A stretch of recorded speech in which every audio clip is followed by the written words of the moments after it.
बिहारी आगे तो बिहार पीछे क्यों कार्यक्रम का आयोजन लहेरियासराय स्थित ऑडिटोरियम में किया गया, जिसमें भारत सरकार के पूर्व केंद्रीय मंत्री सह सारण के सांसद राजीव प्रताप रूडी ने शिरकत किया। इस अवसर पर राजीव प्रताप रूडी को मिथिला के परंपरा के अनुसार पाक चादर से सम्मानित किया गया। सम्मान समारोह के दौरान बैद्यनाथ सिंह के द्वारा राजीव प्रताप रूडी को चांदी का मुकुट भेंट किया गया। दरअसल इन दिनों राजीव प्रताप रूडी दृष्टि बिहार एजेंडा 2025 कार्यक्रम को लेकर पूरे बिहार में यात्रा कर रहे। इसी सिलसिले में शनिवार को दरभंगा पहुंचे, जहां उन्होंने बिहार के पिछड़ेपन की वजह जाति आधारित राजनीति को बताया।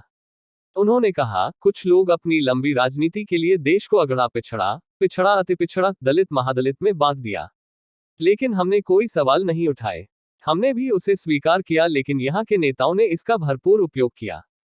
उन्होंने इशारों में 15 साल तक चली लालू यादव की सरकार निशाने पर लेते हुए कहा कि जब इन्हें लगा कि अब हमारी सत्ता हिलने वाली है, इन्होंने बिहार से झारखंड को अलग कर दिया। उन्हें ऐसा लगा कि झारखंड के अधिकांश लोग जनसंघ या बीजेपी से जुड़े हैं, अगर उसे बांट देंगे तो राजनीति लंबी चलेगी, और उन्होंने बिहार को बांट दिया। अब जब फिर सरकार की स्थिति खराब होने लगी, एक बार फिर इन लोगों ने जाति आधारित गिनती शुरू करवा दिया है। 1990 के आसपास देश में एक प्रधानमंत्री आए और वो सवर्ण जाति के थे। उन्होंने कहा कि भाई राजनीति में लंबा अगर इतिहास में जाना है तो कुछ जाति का गिनती करा के कुछ ऐसा करो कि समाज को बांटो। और मंडल कमीशन की बात आई और देश को संविधान में संशोधन करके हम लोगों ने देश को पिछड़ा और अगड़ा में बांट दिया। हमने कोई सवाल नहीं उठाया, हमने उसे भी स्वीकार किया और बिहार के नेताओं ने तो उसका पूरा उपयोग किया। चलिए, वो भी सही था, हम देश के विकास में लगे थे, हमें नेताओं के सवाल के निर्णयों पर कोई सवाल नहीं था। लेकिन उसके बाद क्या हुआ? बिहार में एक दल की सरकार बनी, बिहार के मुख्यमंत्री बने। वो क्या कहते थे, जंगल राज, भैंस पर क्या क्या होता था, लोगों को बड़ा अच्छा लगता था कि गरीबों का एक संकल्प आया। तो 10 साल के बाद उनको भी लगा कि मेरा सत्ता हिलने वाला है। 5 साल के बाद देखिए कितना बुद्धि से काम करते हैं लोग। कहा कि भाई सुनते हैं कि जनसंघ वाला, बीजेपी वाला ज्यादा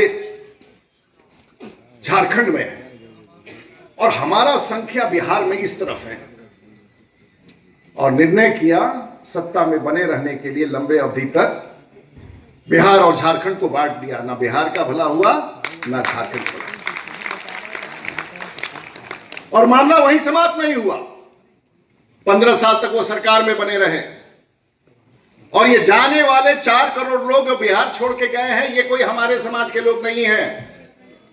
ये सब वो गरीब हैं जिनके लिए तुमने 40-70 साल में जो खेला किया है, ये वो गरीब है। और उसके बाद शांति से बैठ जाइए ना आप लोग, क्यों मतलब। और उसके बाद इन लोगों ने, उसके बाद वर्तमान सरकार आई, हम लोग भी सरकार में रहे हैं साथ में, और ये उस सरकार में हम लोग भी रहे हैं। लेकिन फिर देखिए खेला क्या होता है। अभी तक हम लोगों ने पिछड़ा की बात की तो वो भी स्वीकार था। कुछ लोगों को लगा कि पिछड़ा से काम नहीं चल रहा है, तो उन लोगों ने कहा कि भाई चलो पिछड़ा को भी अति पिछड़ा में बांट दो। ठीक है, कहा कि इतना से काम नहीं चल रहा है, तो कहा दलित को महादलित में बांट दो, वो भी कर दिया।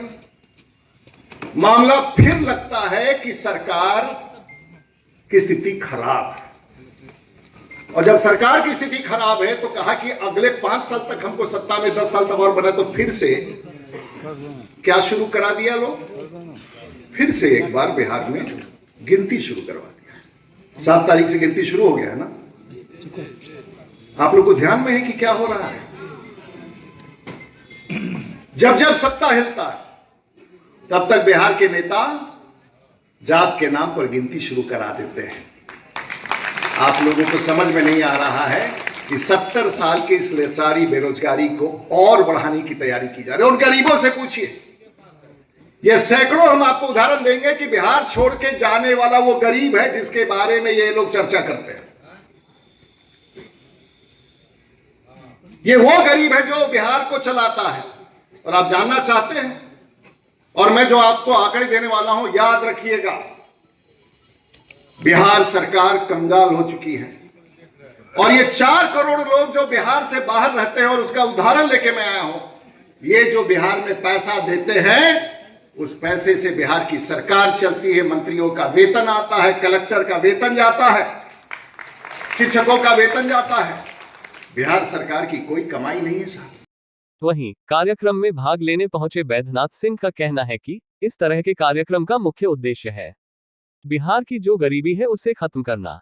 रूडी जी कहना है कि जब यहाँ के लोग पलायन कर पूरे विश्व को चला रहे हैं और हमारा बिहार विकास नहीं कर रहा है, इसका क्या कारण है, इस कारण को ढूंढ रहे हैं ताकि बिहार की गरीबी को खत्म किया जा सके। विजन बिहार कार्यक्रम का मुख्य उद्देश्य कि हमारा राज्य जो पीछे है, इस राज्य का अपना एक स्तर था, वो स्तर काफ़ी डाउन में चला गया है, तो उसको हम कैसे इम्प्रूव करें, कैसे आगे बढ़ाएं। और रूडी के इस कार्यक्रम का मुख्य उद्देश्य यही है कि बिहार की जो गरीबी है उसको हमको ख़त्म करना।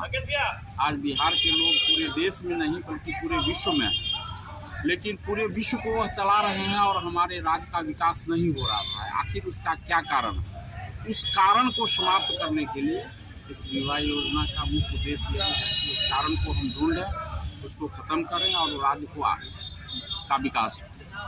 बता दें कि मिशन 2025 को लेकर राजीव प्रताप रूडी ने एक यात्रा निकाली है जो बिहार के सभी जिलों में जाकर लोगों से सलाह मशवरा कर रहे हैं।